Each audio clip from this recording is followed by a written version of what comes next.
حضرت عبادہ بن صامت رضی اللہ تعالیٰ عنہ فرماتے ہیں کہ نبی کریم صلی اللہ علیہ وسلم نے ارشاد فرمایا کہ تم پر یہ رمضان کا ایسا مہینہ آیا ہے کہ اللہ تعالیٰ اس مہینے میں اپنی خاص رحمت نازل فرماتے ہیں اور تمہاری طرف متوجہ ہوتے ہیں اور خطاؤں کو معاف فرماتے ہیں اور دعاؤں کو قبول فرماتے ہیں، اور اس مہینے کے اندر تمہارے تنافس کو دیکھتے ہیں اور فرشتوں پر فخر کرتے ہیں، اور اس مہینے کے اندر تم اللہ تعالیٰ کو اپنی نیکی دکھلاؤ۔ فرمایا کہ بدبخت ہے وہ شخص کہ جو اس مہینے میں بھی اللہ تعالیٰ کی رحمت سے محروم رہ جائے۔ اس حدیث شریف کے اندر آپ صلی اللہ علیہ وسلم نے ارشاد فرمایا کہ اللہ تعالیٰ تمہاری طرف اس مہینے میں متوجہ ہوتے ہیں اور اپنی خاص رحمت نازل فرماتے ہیں۔ جس طرح اللہ تعالیٰ کی رحمت اپنے بندوں پر پورا سال ہے، لیکن اس مہینے میں خصوصیت سے زیادہ رحمت فرماتے ہیں، تو ویسے ہی اللہ تعالیٰ اپنے بندوں کی طرف متوجہ تو پورا سال رہتے ہیں، لیکن اس مہینے میں خصوصی توجہ فرماتے ہیں۔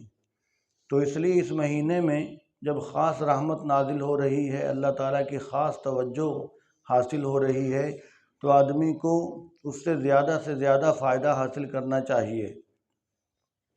اور پھر فرمایا کہ اس مہینے میں اللہ تعالیٰ تمہاری دعاؤں کو قبول فرماتے ہیں، خطاؤں کو معاف فرماتے ہیں۔ تو کوئی بھی ہم میں سے یہ دعویٰ نہیں کر سکتا کہ میں خطا کار نہیں ہوں یا میرے ذمہ کوئی گناہ نہیں ہے۔ تو جب ہمیں اپنے بارے میں یہ یقین ہے کہ ہم خطا کار ہیں، گناہ گار ہیں، اور پھر جنت اور جہنم پر بھی یقین ہے، تو پھر ضروری ہے کہ آدمی کیوں نہ اس مہینے میں زیادہ اللہ تعالیٰ کی طرف متوجہ ہو کر اپنے خطاؤں کی معافی مانگے، اپنے گناہوں کی معافی مانگے۔ اور ہم میں سے کون ہے کہ جس کی کوئی ضروریات نہیں ہے؟ ہماری دنیا کی بھی ضرورتیں بہت زیادہ ہیں، قبر آخرت کی ضرورتیں بھی بہت زیادہ ہیں۔ تو پھر جب اللہ تعالیٰ اس مہینے میں دعاؤں کو قبول فرماتے ہیں، تو ہمیں ویسے تو پورا سال، لیکن کم از کم اس مہینے کے اندر یہ معمول ضرور بنانا چاہیے کہ کم از کم آدمی روزانہ 15-20 منٹ ضرور دعا کرے۔ اب آدمی یہ سوچے کہ میں 15-20 منٹ کیا دعا کروں گا، اتنی لمبی مجھے تو دعائیں آتی نہیں، تو ضروری نہیں کہ 15-20 منٹ ہر جو دعا ایک مرتبہ مانگ لی وہ اب دوبارہ نہیں مانگنی۔ جو ایک حاجت ہے وہ ایک حاجت ہی اللہ تعالیٰ سے آدمی بار بار مانگتا رہے، 100 مرتبہ کہے، 200 مرتبہ کہے، 300 مرتبہ کہے۔ جس طرح بچے کو کوئی چیز چاہیے تو بچے کو ایک چیز چاہیے تو وہ بچہ اسی چیز کو اپنے ماں باپ سے 20 مرتبہ کہتا ہے کہ میں نے یہ لینا ہے، میں نے یہ لینا ہے، میں نے یہ لینا ہے۔ تو جب آدمی 100 مرتبہ، 200 مرتبہ، 300 مرتبہ، 500 مرتبہ ایک چیز اللہ تعالیٰ سے مانگتا رہے گا، اور ہر وقت مانگتے وقت اور ہر وقت آدمی کوشش کرے کہ میں جب دوبارہ اس جملے کو کہہ رہا ہوں تو میرے اندر عاجزی اور تضرع اور آہوزاری میرے اندر زیادہ ہونی چاہیے۔ تو آدمی اس مہینے کے اندر کم از کم 20 منٹ تو روزانہ وقت نکال کر ضرور دعا مانگے۔ یہ ضروری نہیں کہ صرف رات کو ہی یا صبح ہی، جس وقت آدمی کو آسانی ہو۔ تو جب اس مہینے میں اللہ تعالیٰ دعائیں قبول فرماتے ہیں تو ہمیں بھی پھر اس مہینے کے اندر دعائیں کثرت سے مانگنی چاہیے، اس لیے کہ یہ مہینہ مشق کرنے کا مہینہ ہے، تربیت کا مہینہ ہے۔ تو جب اس مہینے میں آدمی کی تربیت ہو جائے گی، مشق اور ٹریننگ ہو جائے گی، تو پھر رمضان کے بعد بھی آدمی کو دعا مانگنے کی عادت پڑ جائے گی، اور آدمی کو جب اس مہینے میں دعا کی لذت حاصل ہو جائے گی تو پھر وہ لذت لیے بغیر رمضان کے بعد بھی وہ رہے گا نہیں۔ وہ کہے گا کہ مجھے کوئی چیز ملے یا نہ ملے وہ بعد کی بات ہے، لیکن دعا مانگنے میں جو لذت ہے وہ لذت کسی اور چیز میں مجھے حاصل نہیں ہو رہی۔ تو وہ دعا مانگنے کی بھی ایک مستقل لذت ہے۔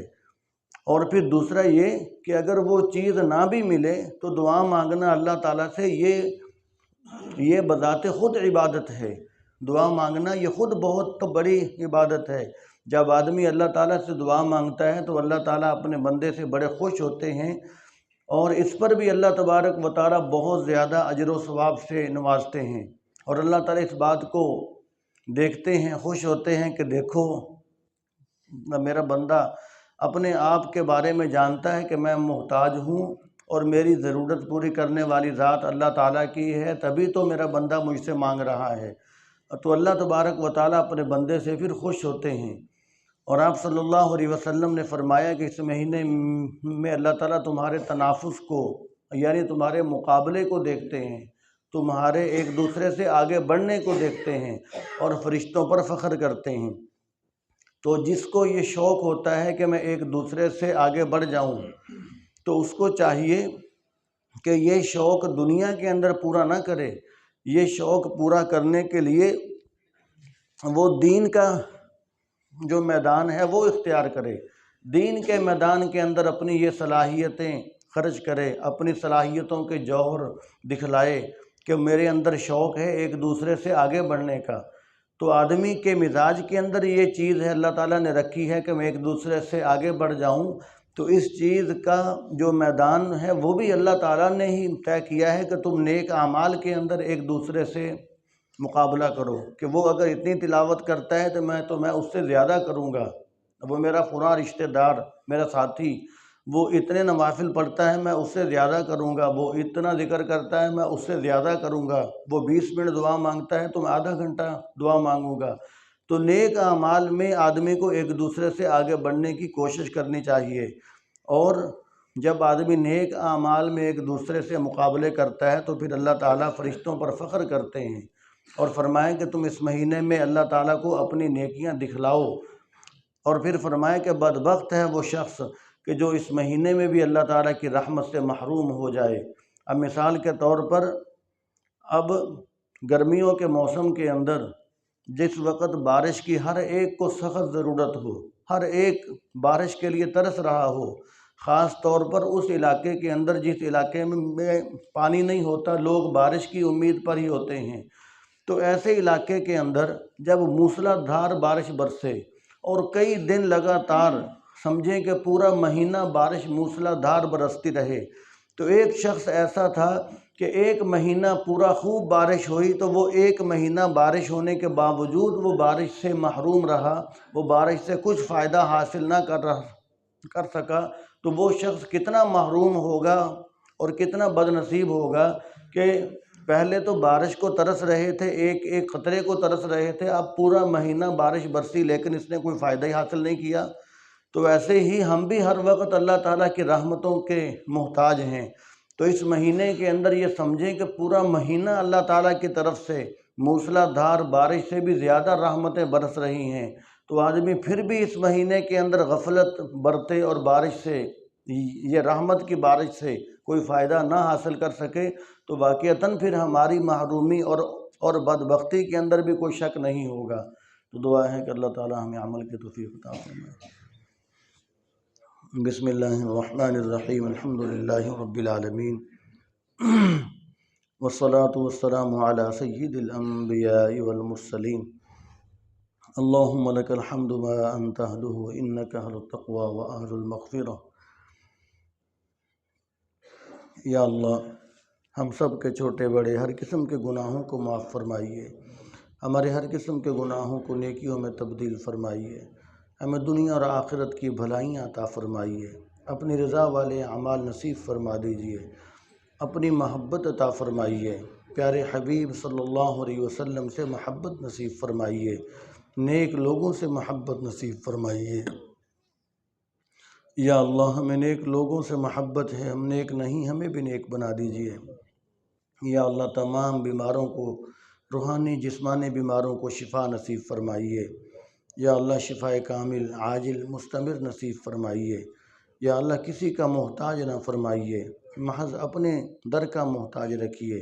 یا اللہ، سب کی سب ضرورتیں خزانہ غیب سے پورا فرما دیجیے۔ یا اللہ، ہم سب کی جتنی زندگی ہے صحت عافیت والی زندگی نصیب فرمائیے۔